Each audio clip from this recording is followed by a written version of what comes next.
I finally had a situation where my navigation is stuck at one address while I'm at a different address. So, since I installed the switch, I'm going to test it out. So I need to loosen the panel here. And then inside I have my little T-box switch, and I'm going to press it off. Gonna wait a few seconds.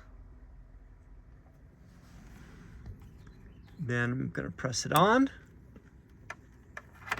And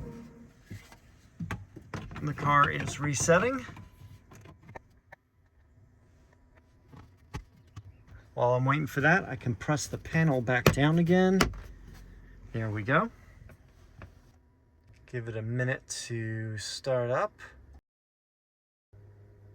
All right, there we are. We are at the correct location now. So I just wanted to give you an update to let you know that the bypass switch under here does work, and it's a super quick and easy fix if you get your navigation stuck. If you have any questions or comments, please leave them down below. Thanks for watching, and I'll see you in the next video.